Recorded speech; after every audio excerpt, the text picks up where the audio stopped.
خوفناک نظریہ رکھتے ہیں یہ لوگ. عورت کو کہتے ہیں تیرے حقوق ہم تجھے لے کے دیں گے. مثلاً وہ کون سا حق ہے جو تم نے لے کے دینا ہے؟ میرے نبی کریم صلی اللہ علیہ وسلم اس کو بیٹی بھی بنایا ہے، اس کو بہن بھی بنایا ہے، اس کو ماں بھی بنایا ہے، اسے بیوی کا عالی شان رتبہ بھی عطا فرمایا ہے. اور چونکہ بیٹی کا بھی حق بڑا بیان کیا جاتا ہے، بہن کا بھی، ماں کا بھی، اور بیوی کے معاملے میں لوگ سمجھتے ہیں کہ زیادہ بات نہیں کرنی چاہیے، شاید مسئلہ خراب ہو جائے. حالانکہ نبی پاک صلی اللہ تعالی علیہ وسلم نے بیوی کے بارے میں پتہ کیا فرمایا؟ فرمایا جب تم نکاح کر لیتے ہو تو اپنا ایمان محفوظ کر لیتے ہو. اب میں اس کی شرح نہیں کرتا، اب خود کر لیجئے گا کہ وہ ایک ایسی شخصیت ہوتی ہے کہ جس کی موجودگی میں آپ کا ایمان محفوظ ہے. اب میں نہیں سمجھتا کہ اس سے بڑی بات کوئی اور ہو سکتی ہے، جس کی موجودگی میں آپ کا ایمان. اور بھئی یہ حدیث پاک عرض کر رہا ہوں، نکاح جب کوئی کر لے تو اس نے اپنا ایمان مکمل کر لیا. اس کا معنی یہ ہوا کہ آپ کا ایمان محفوظ ہے اس کی موجودگی میں. تو اس سے زیادہ بھی، یعنی ایمان سب سے قیمتی چیز ہے نا، تو اس کے محفوظ ہونے کی وجہ حضور نے نکاح بیان کر دی. اب میرا خیال ہے بیوی اگر کوئی اس سے بڑا حقوق مانگے گی تو بیوقوفی کرے گی. اتنا بڑا درجہ نبی کریم نے اسے عطا کر دیا، اتنا بڑا مقام دے دیا کہ تو خامد کے ایمان کے محفوظ ہونے کا ذریعہ بن گئی ہے. عورت کو جو حقوق رسول کریم صلی اللہ تعالی علیہ وسلم نے عطا فرمائے، نبی پاک نے جو حقوق دیے، دیکھیں نا، حضرت عبداللہ ابن عمر رضی اللہ تعالیٰ عنہ کی اہلیہ بیمار تھی، تو جلدی جلدی سے وہ آئے. تو جب بہت جلدی ہو، سفر بڑا شدید تھا، تو آپ نے جلدی سے نماز ادا کی، جلدی سے چلے. آپ کے خادم کہنے لگے حضور خیریت ہے؟ فرمایا میری بیوی بیمار ہے. تو اس نے عرض کی حضور آپ کی اہلیہ بیمار ہے، تو آپ نے نماز بھی جلدی سے پڑھی، سفر بھی جلدی جلدی کیا. تو فرمانے لگے یہ وہ چیزیں ہیں جو ہمیں مدینے والے رسول نے سکھائی ہیں. آپ اس کیفیات کو سمجھیں کہ حضور صلی اللہ علیہ وسلم نے درس دیا. اور پھر ایک اور بہت بڑی بات، یہ فضیلت کسی اور کو نہیں دی. جو عورت کو حضور نے فضیلت دی، یہ فضیلت کسی اور کو نہیں دی. کبھی حضور نے فرمایا کہ تمہارا ابا تمہارے ساتھ بہت سخت رویہ کرے تو تم نے اس کو اس سختی پر داد دینی ہے؟ فرمایا چلو اگر وہ زیادتی بھی کرے تو تم نے اس کے ساتھ سلوک اچھا ہی کرنا ہے. لیکن آپ ایک بات کو سمجھے نا کہ بچے کے بارے میں، بیٹے کے بارے میں، بیٹی کے بارے میں فرمایا 10 سال کے ہو کے نماز نہ پڑھے تو سختی کرو، تمہارا ڈنڈا بھی لٹکنا چاہیے. بہت ساری جگہوں پہ بہت سارے لوگوں کے لیے سختی کا حکم دیا، لیکن عورت کے لیے حضور نے جو جملے کہے، اصل میں ہم سمجھتے ہیں کہ یہ ایک بات ہے، مشہور ہو گئی ہے روایت حدیث، تو بس اس کے پس منظر پر اور جملوں کے حسن پر شاید معاذ اللہ غور کرنے کی ضرورت نہیں. ذرا اس لفظ کی تاثیر پر غور کریں. حضور نے فرمایا عورت ٹیڑھی پسلی سے پیدا کی گئی ہے، یہ ٹیڑھی ہے، اس کو سیدھا کرنے کی کوشش کرو گے تو ٹوٹ جائے گی. تو حضور پھر ہمارے لیے حکم کیا ہے؟ فرمایا جیسی ہے تم اسی کے ساتھ نبھا کرو. آپ سمجھیں کہ اتنا محفوظ حضور نے درجہ دے دیا بی بی کو، اتنا محفوظ کہ فرمایا غلطی بھی ہو تو میرے غلاموں تم اس کے ساتھ نبھا کرو، گزارا کر لو. کو کیا اور حق چاہیے عورت کو، جس کو اس کی غلطیوں سمیت نبی پاک نے قبول کرنے کا حکم دے دی کہ اس کی کمزوریوں سمیت قبول کر لو. اب اس کو اور کیا کوئی کمزوریوں سمیت قبول کرتا ہے؟ کبھی آپ دکان پہ بیٹھے ہو تو آپ کہیں بھی اس میں یہ بھی غلطی، میرے مال میں یہ بھی کمزوری ہے، یہ بھی کمزوری ہے، یہ بھی کمزوری ہے، تو کر لے قبول. کرتا ہے کوئی؟ کوئی شخص ایسا ہو جو کسی چیز کی کمزوریاں بیان کر کے کہ اسے قبول کرو؟ پر رسول کریم صلی اللہ تعالی علیہ وسلم نے نا ہمیں سبق دیا، حضور نے ہمیں درس دیا، نبی پاک نے ہمیں پیغام دیا. فرمایا یہ ٹیڑھی ہے، سیدھی کرنے کی کوشش کرو گے تو بیچاری ٹوٹ جائے گی، تو اس کے ساتھ نبھا کر جاؤ. آپ میری بات کو سمجھیے گا. چلے میں اس پر ایک اور بخاری مسلم کی حدیث پڑھتا ہوں. حضرت سلمان فارسی رضی اللہ تعالیٰ عنہ اور حضرت ابو دردہ کے درمیان بھائی چارہ تھا۔ مکے سے مدینے جب لوگ آئے تو حضور نے بھائی بھائی بنایا تھا۔ ان کے درمیان بھائی چارہ تھا تو ابھی پردے کی آیات نازل نہیں ہوئی تھی تو لوگ ایک دوسرے کی طرف جاتے تھے۔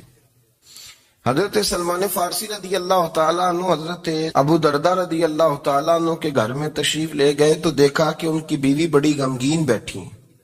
تو ہم نے فرمایا بہن کیا ہوا؟ تو کہنے لگی تمہارے بھائی کو دلچسپی کوئی نہیں رہی، ہر روز روزہ رکھ لیتا ہے اور ساری ساری رات نفل پڑھتا ہے۔ حضرت سلمان فارسی کہنے لگے ٹھیک ہے کر لیتے ہیں بندوبست۔ نماز دین ہے کہ نہیں؟ دین ہے نا یہ چیزیں۔ لیکن حضرت سلمان فارسی جناب ابو دردہ سے کہنے لگے آج میں نے تیرے گھر میں رہنا رات کو، کیونکہ وہ تو ساری رات نماز پڑھتے تھے، نفل پڑھتے تھے۔ انہوں نے کہا ٹھیک ہے، ایک بستر لا کے بچھا دیا حضرت سلمان فارسی کے لیے۔ سلمان فارسی فرمانے لگے دوسرا بھی لا۔ کہا وہ کیا کرنا ہے؟ فرمانے لگے تو نے بھی سونا ہے، میں نے بھی سونا ہے، تو نے بھی سونا ہے، عشاء پڑھیں گے اور پھر دونوں سوئیں گے۔ کہا میں نے تو نماز پڑھنی ہے۔ فرمایا تہجد کے وقت اٹھ کے پڑھیں گے، اللہ کے رسول بھی رات آخری حصے میں جا کے نماز پڑھتے ہیں۔ ادھر ساتھ سلا لیا، وہ تھوڑی کو دیر سوئے، اب عادت تھی ساری رات اٹھنے کی، ذرا اٹھنے لگے بستر سے تو حضرت سلمان فارسی فرمایا چپ کر کے سو جا، وہ بڑی رات پڑی ہوئی، چپ کر کے سو جا۔ وہ لیٹ گئے، پھر اٹھنے لگے تو فرمایا سو جا چپ کر کے، بڑا ٹائم ہے۔ سحری کے وقت اٹھے، نفل پڑھے۔ ان کا ارادہ تھا روزہ رکھنے کا تو فرمانے لگے کل رکھا تھا نا نفلی روزہ، جی رکھا تھا، پرسوں بھی رکھا تھا، ترسوں بھی رکھا تھا۔ فرمایا آج نہیں رکھنا، آج میں تیرا مہمان ہوں، سارا دن کٹھے مل کے روٹیاں کھائیں گے، آج نہیں روزہ رکھنا، سلا دیا۔ اب حضرت ابو دردہ رضی اللہ تعالیٰ عنہ کہہ تو کچھ نہ سکے، پر کہنے لگے سلمان تم پتہ تم کیا کر رہے ہو، نہ تم نے مجھے رات اٹھ کے زیادہ نفل پڑھنے دیے، سویرے روزہ نہیں رکھنے دیا۔ تو حضرت سلمان فارسی کہنے لگے کوئی لمبی بات تو نہیں نا، چلتے ہیں نا ابھی فجر میں مسجد نبی میں تو نبی پاک کو بتاتے ہیں، سرکار دو عالم علیہ السلام کی خدمت میں تو اپنی بات کرنا، میں اپنی کروں گا، حضور نتیجے کا اعلان فرما دیں گے، بات طے ہو جائے گی۔ حاضر خدمت ہوئے، عرض کی یا رسول اللہ صلی اللہ تعالیٰ علیہ وسلم یہ ساری رات نفل پڑھتے ہیں، ہر روز روزہ رکھتے ہیں، ان کی اہلیہ غمگین بیٹھی ہیں، حکم فرمائیں۔ تو نبی پاک صلی اللہ علیہ وسلم نے فرمایا پھر ہوا کیا؟ یا رسول اللہ میں نے رات سلایا ہے، سحری میں اٹھایا ہے، سویرے روزہ نہیں رکھنے دیا۔ نبی پاک نے فرمایا سلمان فارسی نے ٹھیک کیا، سلمان فارسی نے ٹھیک کیا۔ پھر حضور نے فرمایا، نبی کریم نے فرمایا ابو دردہ تیرے اوپر اگر اللہ کا حق ہے، اس کے رسول کا حق ہے، دین کا حق ہے، تو فرمایا تیری آنکھ کا بھی تیرے اوپر حق ہے، تیرے وجود کا بھی تیرے اوپر حق ہے۔ یہ حضور نے فرمایا تیرے بچوں کا بھی تیرے اوپر حق ہے، تیری بیوی کا بھی تیرے اوپر حق۔ اس حق کو بھی سمجھے، حقوق اللہ بھی ہیں، پر تیری آنکھ کا بھی تیرے اوپر کیا مانا کہ تیری آنکھ سونا چاہتی ہے تو اسے سلا بھی، تیرے وجود کا بھی تیرے اوپر حق ہے، تو تیرا وجود آرام کرنا چاہتا ہے تو اسے آرام بھی کرا۔ اور پھر وہاں نبی پاک صلی اللہ علیہ وسلم نے فرمایا میں تم سب، سننا یہ لفظ حدیث کے، حضور نے اسی موقع پر فرمایا میں تم سب سے زیادہ اپنے رب کو جانتا ہوں اور میں تم سب سے بڑھ کر اپنے رب سے ڈرتا ہوں۔ حضور فرمانے لگے میں روزہ بھی رکھتا ہوں، افطار بھی کرتا ہوں، یعنی کبھی رکھتا ہوں اور کبھی نہیں رکھتا۔ فرمایا میں نفل بھی پڑھتا ہوں اور اپنی بیویوں کو وقت بھی دیتا ہوں۔ سرکار مسجد میں بھی آتے تھے، نواسوں کے ساتھ کھیلا بھی کرتے، ان کے ساتھ پیار بھی کرتے۔ تو اتنے بڑے حقوق حضور نے بیان فرمائے عورتوں کے کہ تمہاری بیوی کا بھی تمہارے اوپر۔ لو ایک حدیث بخاری کی اور یہاں بیان کر دیتا ہوں۔ ایک شخص نے آ کے عرض کی یا رسول اللہ صلی اللہ تعالی علیہ وسلم جہاد کے لیے تیاری ہو گئی ہے، صفیں بن رہی ہیں، مجاہدین کی تیاری ہے، تو میرا بھی نام لکھ دیا گیا ہے مجاہدوں کی لسٹ میں، لیکن یا رسول اللہ صلی اللہ تعالی علیہ وسلم میری بیوی نے حج کی تیاری کر لی ہے اور میرے دوستوں نے، صحابہ نے میرا نام مجاہدین کی لسٹ میں لکھ دیا، تو میرے لیے کیا حکم ہے؟ یہ بخاری مسلم ہے۔ تو نبی پاک صلی اللہ تعالی علیہ وسلم نے فرمایا جہاد پہ کوئی اور چلا جائے گا تو بیوی کے ساتھ حج کرنے جا، اسے محرم کی ضرورت ہے، وہ تیرے بغیر کیسے جائے گی؟ مجاہدین کو تو اور مجاہد مل جائے گا، پر تو اپنی بیوی کے ساتھ جانا۔ نبی پاک صلی اللہ علیہ وسلم نے مرد کو محافظ بنایا ہے، عورت کو مرد کا قیدی نہیں بنایا، بلکہ عورت کو حفاظت عطا کی اور مرد کو اس کا محافظ بنایا۔ اب بچیاں آزاد ہونا چاہتی ہیں، اور آزادی بھی وہ والی کہ جو بنیادی طور پر آزادی نہیں، فحاشی ہے۔ میں نے بہت پہلے کہا ہے کہ اسلام بیٹیوں کو قیمتی سمجھتا ہے۔ جس بندے کے پاس 20 تولے سونا ہو وہ چوک میں لے کے نہیں آتا، وہ قیمتی چیز ہے، اس نے چھپا کے رکھی ہوتی ہے۔ تو جو نبی پاک صلی اللہ علیہ وسلم کا کلمہ پڑھنے والے بیبیاں، اسلام انہیں قیمتی سمجھتا ہے، کہتا ہے کہ تم قیمتی ہو، لہذا گھر کے اندر رہو، تم باہر نہ آؤ۔ لیکن عورتیں ہیں کہ ان کو بلا وجہ لوگ خراب کر دیتے ہیں، اور بلا وجہ وہ اس مغالطے کا شکار ہو جاتی ہیں۔ اب آگے بڑھتے ہیں۔ قرآن مجید نے سورہ نور کی آیت نمبر 30 میں کہا کہ کل للمؤمنین یغضوا من ابصارہم، فرمایا کہ اے محبوب علیہ السلام مومن مردوں سے کہہ دو کہ اپنی نظریں جھکا کے رکھیں، اپنی نظریں۔ اور اگلی آیت میں فرمایا وَقُلْ لِلْمُؤْمِنَاتِ يَغْضُضْنَ مِنْ أَبْصَارِهِنَّ، فرمایا کہ اے محبوب مومن عورتوں سے بھی کہہ دو کہ اپنی نظریں جھکا۔ مرد بھی اپنی نظر جھکا کے رکھے گا عورت کی طرف، لیکن یہ ساری پابندی صرف مرد پر نہیں، عورت بھی غیر محرم کا چہرہ نہیں دیکھے گی، اس پر بھی اسی طرح نظر جھکانے کا حکم ہے، جس طرح کہ وہ ہر دکاندار کو بھائی جان کہہ کے گفتگو کرنے کی اس کو بھی اجازت نہیں ہے کہ وہ سمجھے کہ پابندی تو مرد نے کرنی تھی، میں نے تھوڑی کرنی تھی۔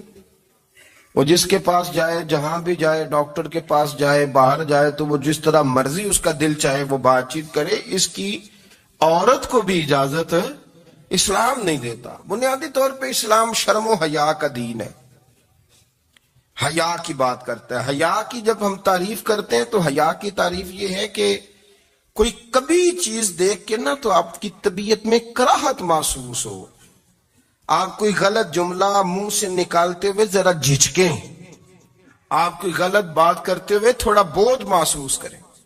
ہمارے یہاں تیزی سے فروغ پایا ہے بے حیائی میں، سنگیوں کی محفلیں، یاروں کی محفلیں، اس میں غلیظ گفتگو ہوتی ہے، الا ماشاء۔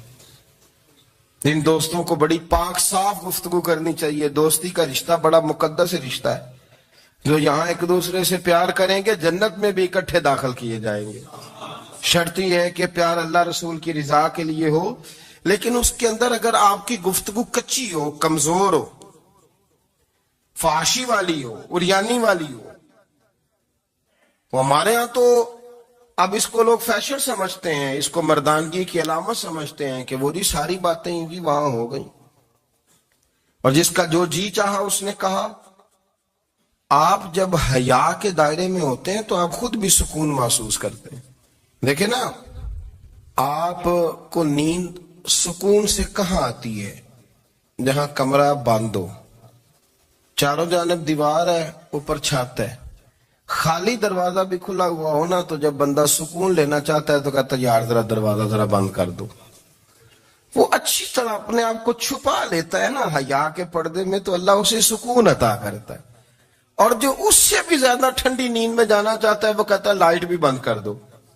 اب وہ مکمل طور پہ سمجھتا ہے کہ میں چاروں جانب سے چھپ گیا ہوں، اگر میں کھول کے بھی سو جاؤں گا تو میرا چونکہ پردہ قائم ہے،